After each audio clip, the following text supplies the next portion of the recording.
Bonjour, inspecteur. Vous êtes la deuxième équipe? Non, on est la première. Ouais, et on nous possédera pas avec une banane dans le pot d'échappement, nous. On nous possédera pas avec une banane, pauvre mec. Un peu plus de naturel, frangin, ça devrait couler tout seul. À ta place, j'aurais dit « M'emmerde pas avec ta banane, mec !» Je trouve que c'est plus dans ton style. T'as traîné trop longtemps avec ce ringard. M'en veuillez pas trop, cher collègue, c'est plus fort que moi, faut que je m'extériorise. Vous allez essayer de me suivre, il paraît. Bonjour à tous et bienvenue sur ma chaîne. Donc là on va repartir pour la saga Les films de ma jeunesse. Ça faisait un moment que j'en avais pas sorti un. Donc c'est pour ça que je me suis dit allez, on va continuer un petit peu parce que comme je dis souvent, j'ai tellement de films de mon enfance que j'adore et que ça me tient à cœur de vous les présenter. Et là aujourd'hui, on est parti pour une trilogie que j'adore, une trilogie policière, comédie policière que j'adore. Il s'agit du Flic de Beverly Hills. Donc la trilogie Le Flic de Beverly Hills, qui a toujours été excellent et je m'en ai jamais regardé ces films. Après, il y a juste le 3 qui a été beaucoup critiqué, mais pour ma part, je kiffe autant le 3 que les deux premiers. Franchement, je ne fais pas de mauvaises intentions ni sur le 3, ni sur le 2, ni sur le premier. Ils sont tous les trois pour moi vraiment géniaux. Donc voilà. Donc faut savoir que le Flic de Beverly Hills, c'est produit par, c'est une société de production qui est produite par Don Simpson et Jerry Bruckheimer. Donc voilà, et du coup c'est distribué par les sociétés de production Paramount Pictures. Donc voilà, et du coup il y a 3 volets. Et avant de vous parler des 3 volets, il faut savoir qu'il y a un 4 qui va être en préparation, qui va sortir sur Netflix. Et donc le 4, on va retrouver nos acteurs des premiers, bien sûr, heureusement même. Mais bon, est-ce que les 3 premiers suffisaient? Est-ce qu'un 4 est nécessaire? Après, à voir. Je regarderai parce que j'ai été fan des 3 premiers, mais bon, quand il y a des films qui sortent longtemps après, des fois on peut être sacrément déçu et on peut se dire ça gâche un peu l'original. Les originaux qui datent des années quand même 80-90, donc à voir ce que ça donne. Bon après, il y a des exceptions, comme par exemple SOS Fantôme, l'héritage, qui est la suite des 2 premiers des années 80 et 90. D'ailleurs, SOS Fantôme, juste les 2 premiers, je vous en parlerai aussi dans les films de ma jeunesse, bien sûr. Pas le 3e, parce que voilà, il est sorti il y a 3-4 ans, un truc comme ça. Et du coup, c'est pour vous dire que le 3e volet de SOS Fantôme, qui est longtemps après les 2 premiers, j'ai vraiment aimé autant que les 2 premiers. Donc, des fois, il peut y avoir des exceptions. Donc, quand le 4 sortira, on verra ce que ça va donner. Donc, voilà. Donc maintenant on va parler du film. Donc le premier, c'est un film de 84. Ah, j'adore cette année. Pourquoi j'adore cette année? Tout simplement parce que c'est mon année de naissance. Et c'est vrai que, pas pour me vanter, mais c'est vrai que beaucoup de films à succès sont sortis cette année-là.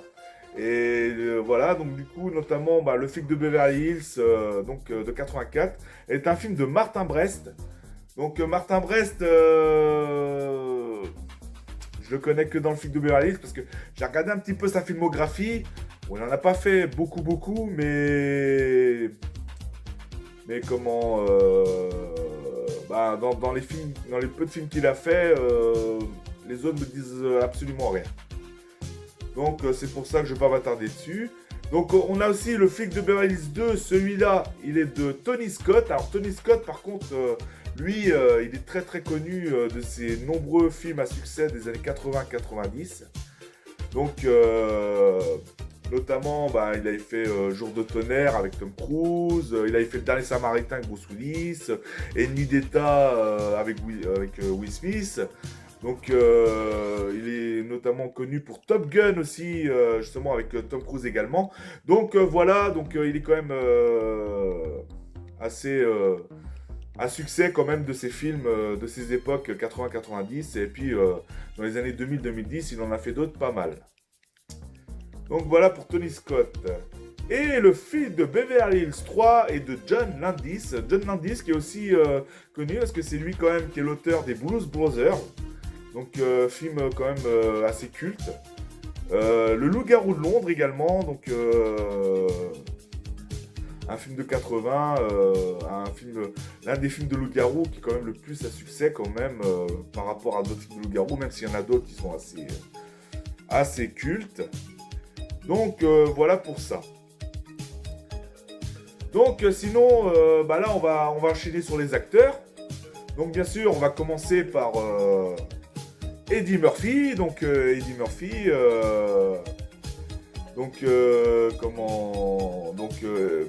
qui est notamment qui joue le rôle de Axel Foley justement dans le film. Et c'est un flic de Détroit, donc qui aime bien se mêler un peu de tout, on va dire. Mais franchement, j'adore. Et puis avec son humour, tout, franchement, il a un personnage, franchement. Et puis Eddie Murphy, c'est pas que dans ce film-là. Dans la plupart des films, il a toujours des rôles un peu humoristiques. Il m'a toujours fait rire. Et puis quand il s'agit de passer à l'action, quand il est sérieux, il s'est envoyé des beignes et il s'est tiré dans le tas, ce bon Eddie Murphy. Donc Eddie Murphy, que vous pouvez revoir aussi dans des films ultra connus comme Le flic de San Francisco, qui est un film que j'adore également. Donc celui-là, je vais vous le présenter aussi dans le film de ma jeunesse, un de ces quatre, parce que il est des années 90, donc ça va y arriver. Et puis c'est un film qui est un peu plus sérieux que Le flic de Beverly Hills, parce que quand on voit Le flic de Beverly Hills, il y a de la fusillade, il y a des cascades, il y a de l'humour, il y a beaucoup d'humour entre, même quand je vais vous présenter un petit peu ses compagnons à Eddie Murphy dans la trilogie. Et le flic de San Francisco, il est un petit peu plus sérieux, il y a un peu d'humour, mais il est plus sérieux comparé au flic de Beverly Hills. Donc c'est un peu dans le même style, sauf que voilà, il y en a un qui est plus sérieux que l'autre, mais bon, ils sont géniaux. Sinon, il y a Le Prince à New York que je vous ai parlé tout à l'heure, avec Eddie Murphy. Le Prince à New York, c'est de John Landis aussi. Non, je vous en ai pas parlé tout à l'heure. J'ai confondu avec un autre film. Non, mais quand je vous ai parlé de John Landis, là, le réalisateur du 3, il a fait également Un Prince à New York, justement, des années 80, là, avec Eddie Murphy également. Voilà, maintenant je vous le dis, mais c'est vrai, j'avais cru en parler tout à l'heure, mais c'est pas le cas. Donc voilà, le professeur Folding, Docteur Dolittle, donc 48 heures de plus aux côtés de Nick Nolte, qui est super comme film également. Un bon film policier, ça aussi. Sauf que là, Eddie Murphy, il ne joue pas le rôle d'un flic. C'est plutôt Nick Nolte. Mais bon, voilà. C'est comme ça. Donc voici pour Eddie Murphy dans le rôle de À quelle folie! Non, ça c'est Sir. Hey! Tu aimes la rap musique? Ah oui, j'adore le Et ça te fait marrer? Alors tourne-toi par ici. La musique rap, y'a que ça de vrai. C'est marrant, hein? Allez, jette ton flingue, je ne sers plus à rien. Tu aimes ça, le rap? Alors pourquoi tu te marres pas, hein? Marre-toi mieux que ça. Oui, allez, on fait un coup de rap. Yo baby, yo baby, yo! Yo baby, yo baby!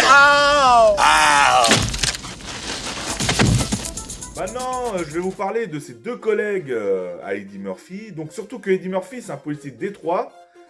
Mais quand je vais vous raconter les résumés, les synopsis des films, quand je vous dis que Eddie Murphy, il aime bien se mêler un petit peu dans d'autres secteurs, donc de Détroit, il passe à Beverly Hills et bien sûr, il rencontre des collègues. Et là-dedans, donc du coup, nous avons Judge Reynolds. Donc Judge Reynolds, qui est son super coéquipier. Donc lui, par contre, il joue dans les trois aussi. Donc comme Eddie Murphy. Donc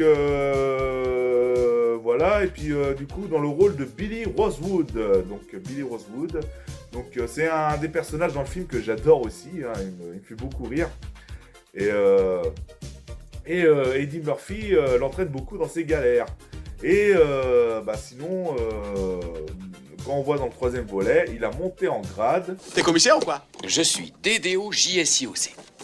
Ah, JOC. C'est quoi ça?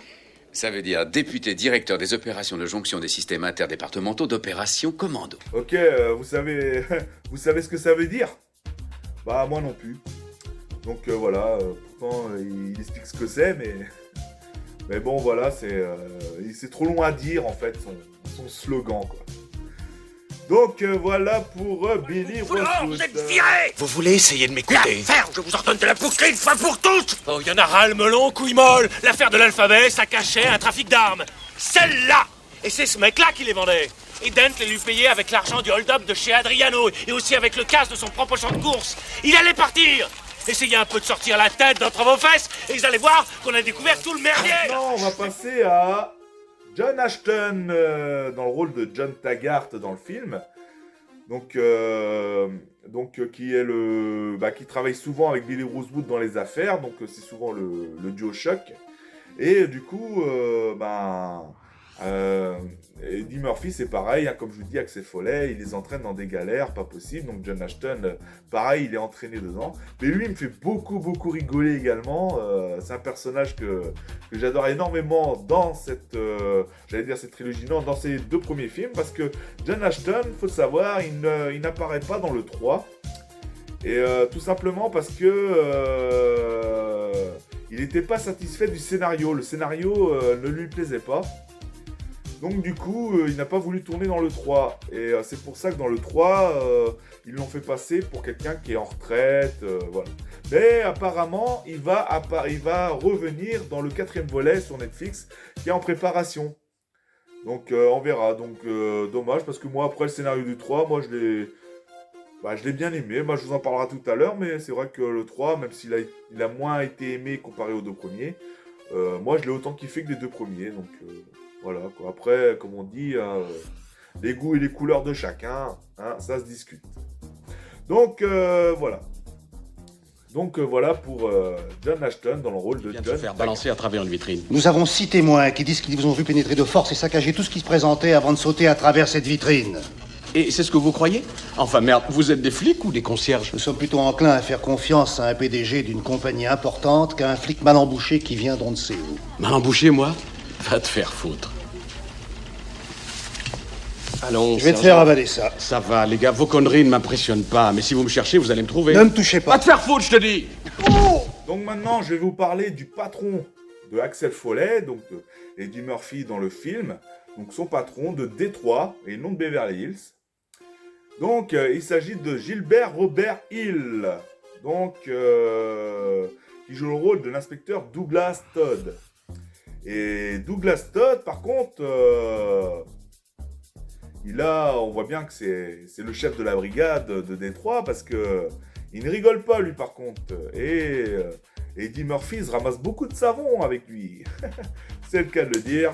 Donc voilà pour Gilbert Robert Hill dans le rôle de Douglas Todd. Il devrait être au dépôt à l'heure qu'il est. J'ai essayé de te dire... Jeffrey, c'est pas tes oignons, merde! Non, c'est pas mon vestiaire, ça. Écoute, Axel, c'est terminé avec toutes ces magouilles, d'accord? Tu es un bon flic. Tu as des tas de possibilités, mais tu n'es pas Dieu le Père, nom de Dieu. Et moi, j'en ai assez de recevoir des coups à ta place. Recommence une fois ce cirque et je te vire. Je te remets à la circulation. Est-ce que je peux... Axel, est-ce que tu as compris? Oui, j'ai compris. Patron, t'as vraiment le plus beau cul de tout le commissariat. Ne te fous pas de moi, Et Axel. maintenant, je vais passer de l'autre côté, c'est-à-dire du côté Beverly Hills, avec, on va dire, le chef, le lieutenant, donc le supérieur à Billy Rosewood et John Taggart. Il s'agit du lieutenant Bogomil, incarné par Ronny Cox. Donc voilà, j'allais en dire un petit peu plus par rapport au lieutenant Bogomil dans l'histoire. Donc lui c'est pareil, mais je vais pas vous le dire parce que sinon ça me fera répéter plusieurs fois, parce que quand je vais vous raconter les résumés, ça reviendra. Donc voilà, et du coup, pareil, hein, le lieutenant Bogomil, c'est comme je disais le supérieur à John Taggart et Billy Rosewood. Donc c'est voilà, parce qu'il est lieutenant de police. Et lui, par exemple, c'est comme John Ashton, il n'apparaît que dans les 2 premiers volets. Mais bon, lui, après, peut-être que... Voilà, parce que lui, il n'était pas prévu non plus pour le 3, mais quand on voit l'histoire, c'est complètement différent. Donc Donc voilà, et puis quand je vais vous raconter le 2, peut-être aussi c'est pour ça. Donc non, c'est pas une raison comme John Ashton pour niveau scénario, quoi que ce soit, qui lui plaisait pas. Donc voilà, donc pour Ronny Cox dans le rôle du lieutenant Bogomil. C'est mon chef. J'ai cru comprendre qu'il ne veut pas vous revoir de sitôt. Malgré cela, il dit que vous êtes un jeune inspecteur remarquable. Je vous avoue que j'ai beaucoup de peine à le croire. Et pourtant, c'est vrai. Il m'a dit également qu'ils avaient failli vous renvoyer pour insubordination. Et ça, par contre, je n'ai aucune difficulté à le croire. Bon, alors maintenant, répondez à ma question. Qu'est-ce que vous faites à Beverly Hills? Je vous l'ai dit, je suis en vacances. J'avais un besoin pressant. Je suis allé aux toilettes et 6 mecs m'ont jeté dehors. Votre chef a laissé un message. Vous voulez l'entendre? Je crois pas. Il dit que si vous êtes venu enquêter sur l'affaire Tandino comme il le croit, il ne veut plus de vous là-bas. Et là, maintenant, on va arriver. Je vais vous parler d'une dernière personne côté gentil. Et après, je dirais quelques acteurs côté méchant. Donc, par contre, cette personne ne joue que dans le premier. Il s'agit de Lisa L. Betcher, donc, qui joue le rôle de Jenny Summers. Donc, quand Eddie Murphy, donc Axel Foley, va mener son enquête du côté de Beverly Hills, je vais vous raconter pourquoi tout à l'heure dans le résumé du premier. Et ben, il va revoir Jenny Summers, qui est une de ses anciennes amies, hein, qu'il a pas vu depuis, qu'il a pas vu ou même qu'elle a pas vu depuis longtemps. Et du coup, ben, grâce à elle aussi, donc ça avance un petit peu l'enquête pour Eddie Murphy par rapport à un ennemi que je vais vous présenter tout à l'heure et dont je vais vous raconter après les histoires vite fait de 3 premiers. Et du coup, voilà, donc on y va pour Lisa L. Betcher dans le rôle de Jenny Summers. Axel Foley? Comment vas-tu? Très bien, attends une seconde, je descends. Chouette. Excusez-moi, Serge. Mais qu'est-ce que tu fais là? Je suis en vacances. Oh, est-ce que c'est bon de te voir? Comment vas-tu? Est-ce que tu es beau? Toi aussi, t'es très belle, regarde-toi. Tu aimes? Oui. C'est vrai? Sauf que t'as un peu vieilli. Vieux salaud. C'est quoi ça? C'est une moustache. Ça fait très minet. Non, ça fait poulet, ma cocotte. Tu n'as pas un endroit où on peut causer tranquille? Bien sûr. Par là? Au fond, là. On y va. Et maintenant, nous allons passer du côté ennemi. Donc, dans le premier, nous avons affaire à Steven Berkoff, donc dans le rôle de Victor Maitland.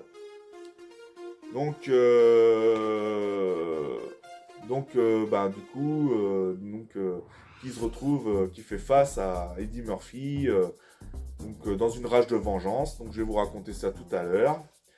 Donc voilà, et nous avons Jonathan Banks, son bras droit, donc qui est assez connu aussi dans beaucoup de films qu'il a fait.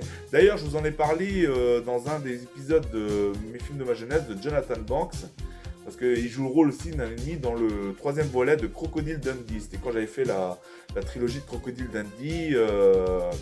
Et ben Jonathan Banks apparaît dans le 3e volet, donc Crocodile Dundee à Los Angeles. Et je vous en avais déjà parlé de cet acteur. Donc nous avons pour ces deux ennemis de l'histoire du premier, Victor Maitland et Zach. Donc c'est le rôle que joue l'homme de main de Victor Maitland par Jonathan Banks. Donc voilà pour le premier. Salut Victor. Bon voilà.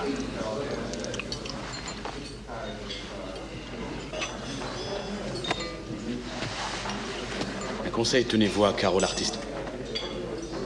Un autre conseil, tire-toi d'ici et en vitesse. Et toi, tu vas aller te faire foutre.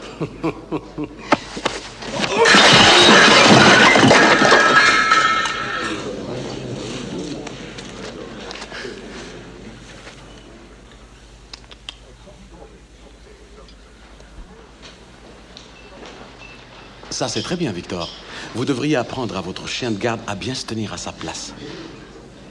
Que voulez-vous? Vous parlez?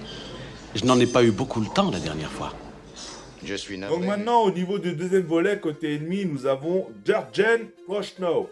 Donc lui, c'est un acteur allemand.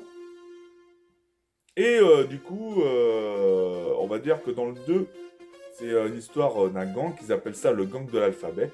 Je vous en parlerai tout à l'heure dans les synopsis des films. Donc Jürgen Prochnow dans le rôle de Maxwell Dent, donc un peu la le cerveau de ce gang. Le plan était parfait. Mais il a été exécuté avec une affligeante incompétence. J'en suis en partie responsable. J'ai eu la fatuité de croire que mes instructions étaient claires et que même des gens comme vous pourraient les suivre. Je me suis lourdement trompé. Qu'est-ce qu'on aurait raté? Pour cette opération, vous avez fourni à vos hommes des armes de mon club. Oui, mais vous ne risquez rien. Elles n'avaient jamais servi. Elles n'ont pas été fichées à la police. Personne ne sait que vous avez fait ces messages alphabétiques et monté toute l'opération. On a tous fait notre job et tout a fonctionné. Alors pourquoi il y a un type dans mon club qui se balade avec la douille d'une arme de ma collection et qui pose des questions? Oh, j'en sais rien. Qui est-ce? Je dirais qu'il est de la police, pas vous? Je sais rien, moi je l'ai pas vu, ce type. Eh bien, le voilà. Il est à la télévision. Regardez-le bien, Kane. Parce que vous allez le tuer. Quoi? Et d'ailleurs, toujours en parlant du 2, donc j'ai oublié de vous parler de cette personne aussi, qui est la bras droit de Maxwell Dent. Du coup, il s'agit de Carla, donc incarnée par Brigitte Nielsen. Donc une très très belle femme, hein, c'est vrai, parce que il me semble qu'elle a été mannequin. Je sais plus trop, je sais plus si elle a été mannequin ou quoi, mais il me semble. Et donc du coup, Brigitte Nielsen, et qui a également, vous devez la reconnaître parce qu'elle a également tourné dans Rocky 4. Et c'est elle qui faisait la femme de Dolph Lundgren dans le film du Russe. Donc c'était elle qui jouait sa compagne. Et c'est pour ça que dans les années 80-90, elle faisait fureur, cette madame. Donc Brigitte Nielsen dans le rôle de Carla.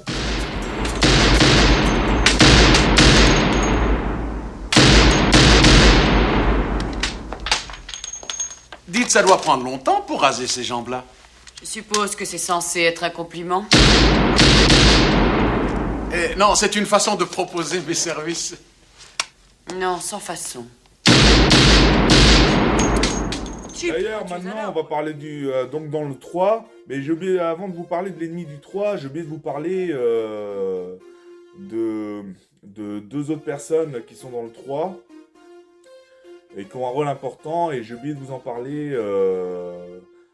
dans le rôle côté gentil. Donc, nous avons Hector Elizondo, donc dans le rôle de John Flint.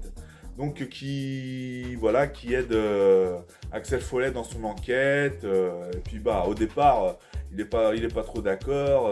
Il croit pas un mot de ce que raconte Axel par rapport à l'ennemi de l'histoire, parce que John Flint, c'est quand même un ami justement au cerveau de la bande côté ennemi. Donc voilà, j'ai oublié de vous en parler. Donc Hector Elizondo dans le rôle de John Flint. Tu voulais me voir, Billy? Oui, salut John. Le shérif vient de m'appeler. Il a alpagué 2 petits casseurs dans un hypermarché local. Et c'est le même topo que ces braquages près de Melrose il y a une semaine. D'accord, magnifique. Je vais aller interroger ces types. Ils les ont emmenés à Van Nuys. Je les préviens que tu vas arriver. Bon, j'y vais. John, je te présente un bon ami à moi, Axel Foley. Axel, John Flint. Comment ça va? Ouais, je vois qui vous êtes. Vous venez de Détroit, pas vrai? Taggart n'arrêtait pas de parler de vous. Taggart, où est-il? Je serais ravi de le saluer. Alors pour ça, faudra aller à Phoenix. Taggart est en retraite. Il passe toutes ses journées dans les bois à rechercher ses balles de golf. Et l'autre personne que j'ai oublié de vous parler, parce que je voulais vous en parler aussi, parce que je vous en ai déjà parlé dans un autre film que je vous ai présenté dans les films de ma jeunesse. Donc il s'agit de Teresa Rundle qui joue le rôle de Janice dans le film. Donc qui joue le rôle aussi parce que comme le film se passe dans un parc d'attractions, elle s'occupe aussi de l'attraction L'attaque extraterrestre.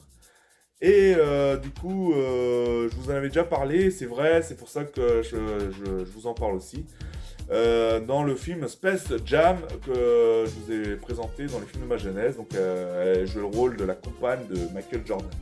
Mais elle avait un rôle moins important dans Space Jam que dans le film de Beverly Hills 3 où là on la voit tout le film, que dans Space Jam on la voit qu'à quelques passages. Donc voilà pour Teresa Randall dans le rôle de Janice. Vous allez voir. Attention, attention, ceci est une alerte rouge. Des vaisseaux spatiaux extraterrestres ont envahi la ville. Prenez place dans le métro souterrain pour évacuation immédiate.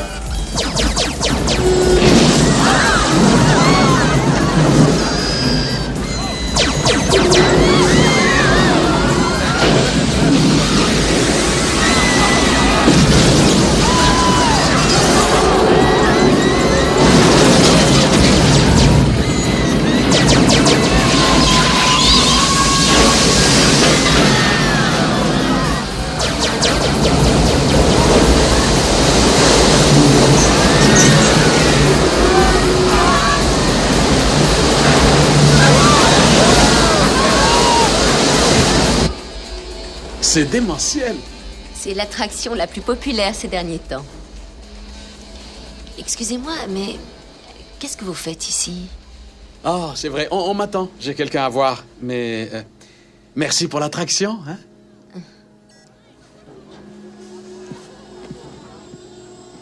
Et maintenant, un dernier acteur que je vais vous présenter, il s'agit de Timothy Carhart. Donc Timothy Carhart, que lui, il joue le rôle de Ellis the World dans le 3e volet.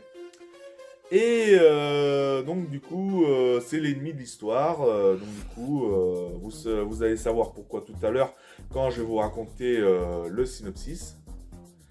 Et du coup, je vais pas vous parler de ses bras droits, ses hommes de main, etc. Non, parce que sinon on n'en finit plus. Parce que c'est vrai que je vous ai présenté un petit peu des bras droits dans le premier et dans le deuxième. Et après, voilà, parce que ce sont des acteurs que je connais bien, qu'on a vu dans d'autres films. Donc c'est pour ça que là, ces bras droits dans le 3e volet... Bon, peut-être que je les ai aperçus dans d'autres films, mais j'en ai pas les souvenirs, c'est pour ça. Donc voilà pour Timothy Carhart, et lui qui a également joué dans le 2e ou 3e Candyman, je sais plus. Il avait joué aussi dans un Candyman, je crois que c'est le 3e. Bon voilà, donc c'est pour vous dire que Timothy Carhart, l'ennemi, le cerveau de l'histoire du 3, et même c'est lui qui est le grand patron du parc d'attractions Wonder World. Et du coup, qui joue le rôle de Ellis the World. Tous mes compliments. Merci, Mike. Oh, quelle merveille.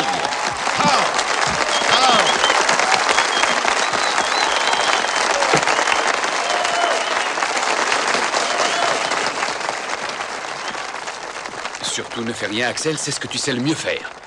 Merci beaucoup.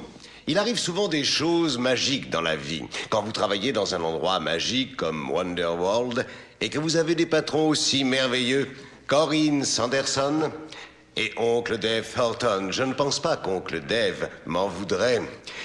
Si je vous disais que ce trophée est sans doute le présent le plus magique de tous. Merci à tous pour cette récompense. Donc maintenant, on va parler des histoires. Donc voilà, donc comme je vous l'ai dit tout à l'heure, donc on va commencer par le premier de Martin Brest.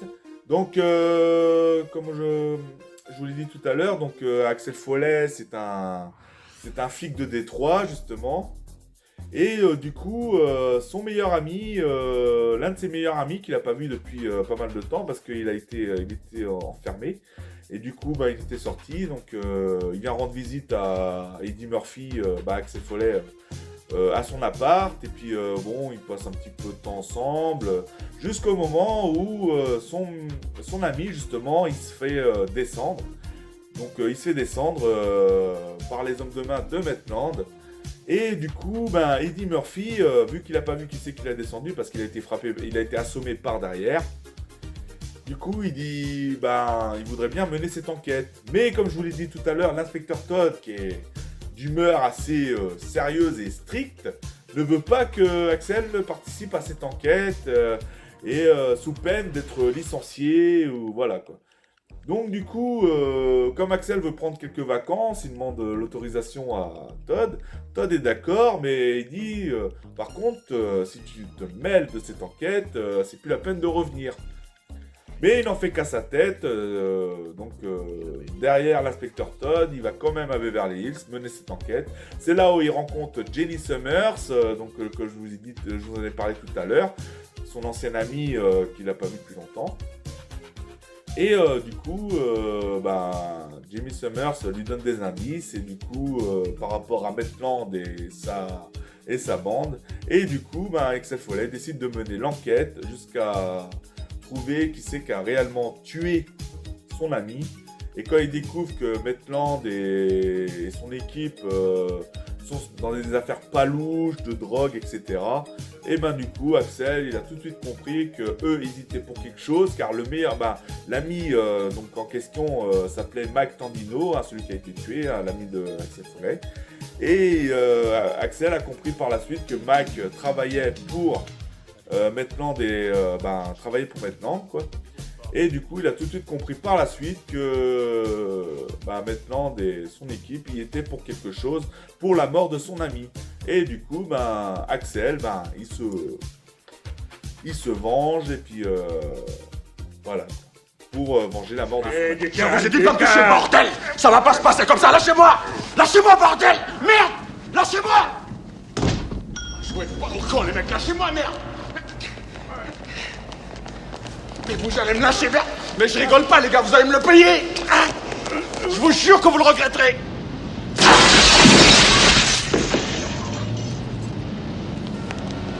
Hé! Mais qu'est-ce que c'est que ce bordel? Maintenant, on va parler de l'histoire du 2. Donc, de Tony Scott. Donc, l'histoire du 2, tout simplement qu'à Beverly Hills, il se passe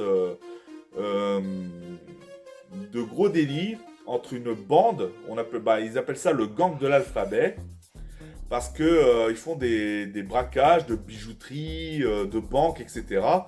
Et ils laissent toujours comme la plupart font les braqueurs, les tueurs, etc.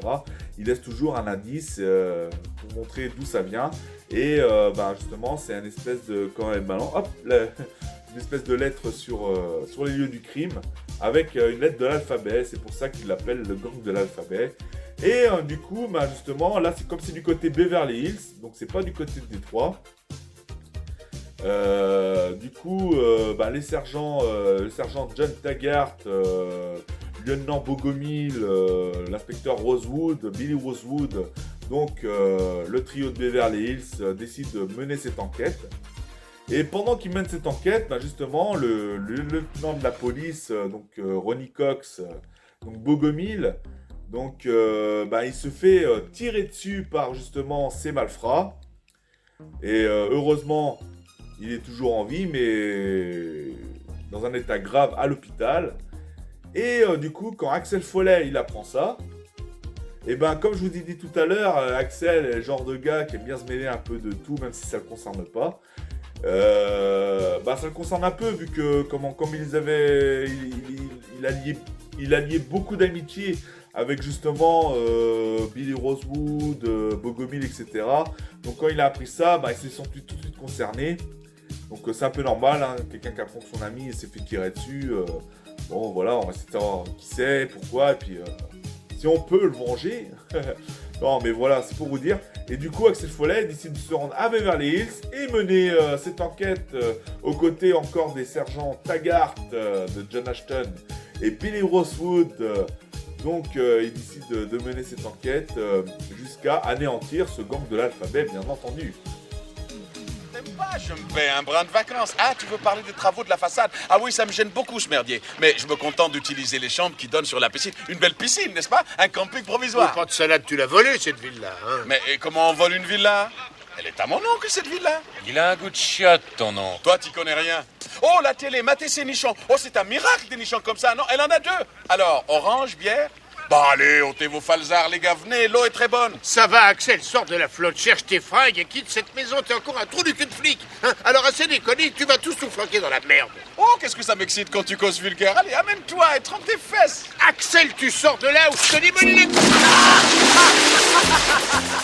Et maintenant, je vais vous parler du 3e volet. Donc, comme je vous l'ai dit, qui a été beaucoup critiqué négativement, mais moi je l'ai autant kiffé que les 2 premiers. Et d'ailleurs, il faut savoir que le flic de Beverly Hills 3, et ben, quand j'étais gamin, et c'est le premier volet, j'ai vu celui-là, c'est le premier volet que j'ai vu des 3 à l'époque.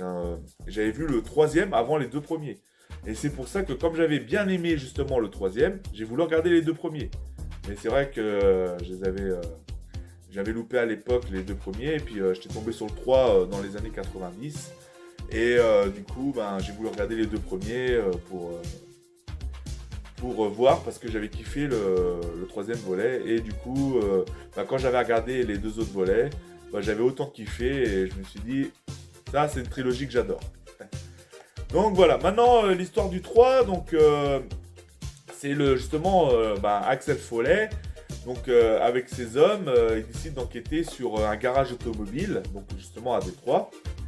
Mais quand ils arrivent sur les lieux, eh ben ils tombent sur des hommes qui sont quand même bien équipés, lourdement armés. Mais ce sont pas les mécanos, hein, parce que les mécanos justement ils se sont fait descendre par cette bande. Et du coup, il y a une pleine fusillade qui se fait entre le garage automobile, entre les hommes, justement, d'Elise the World et les hommes d'Axel Foley. Et du coup, l'inspecteur Todd, donc le chef de la police de Détroit, décide d'arriver aussi sur les lieux et décide de s'en mêler. Mais lui, il se fait descendre par, justement, Elise the World, donc lors de cette fusillade. Et du coup, Axel Foley, il décide de partir justement, de retourner au niveau de Beverly Hills, où il retrouve son ami Billy Rosewood, et du coup de mener l'enquête justement sur l'assassinat de son patron. Et ça va les conduire tout droit à un parc d'attractions, le Wonder World, donc ils appellent ça. Donc c'est un parc d'attractions en Californie. Donc voilà, et puis du coup... Axel Foley arrive sur les lieux, et puis il n'est pas le bienvenu de tout le monde, pas seulement des ennemis, mais aussi des inspecteurs qui sont sur place, etc. Et du coup, il mène l'enquête, tout ça pour venger la mort de son ami, de son chef. Et c'est son ami aussi, hein, c'est chef et ami, parce que voilà. Et du coup, voilà ce que j'ai à dire sur le 3e volet. Et pareil,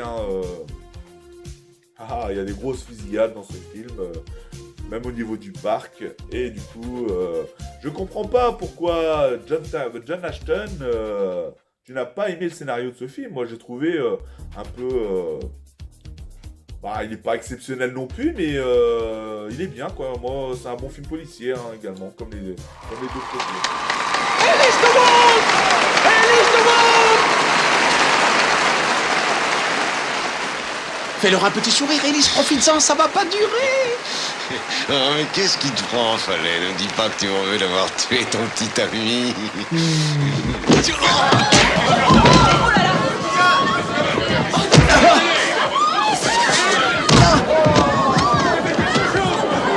le tiens, je l'ai. Donc voilà pour la trilogie Le Flic de Beverly Hills. Donc c'est pareil, hein, c'est une vidéo dont je suis content de vous parler de cette trilogie que j'adore. Et dans les films de ma jeunesse, donc voilà, donc énormément d'autres films sont à venir. Et donc du coup, je vous remercie à tous de m'avoir regardé, à ceux qui me suivent, qui me soutiennent, qui likent. N'hésitez pas à liker, à mettre des commentaires, moi ça me fait toujours un plaisir et c'est comme ça qu'on avance. Et à partager aussi surtout, hein, ça fait vraiment énormément plaisir. Et du coup, j'en ai fini pour cette trilogie culte et cette sublime trilogie. Donc j'ai quand même hâte de voir le 4e quand il va venir sur Netflix. Et du coup, je vous dis donc merci à tous et puis à la prochaine et puis gardez la pêche. Allez, ciao. Gangsta lean, I got green, but I serve dubs like it ain't no thing. I hang with OG players, don't set trip, or you might get what we call a rap.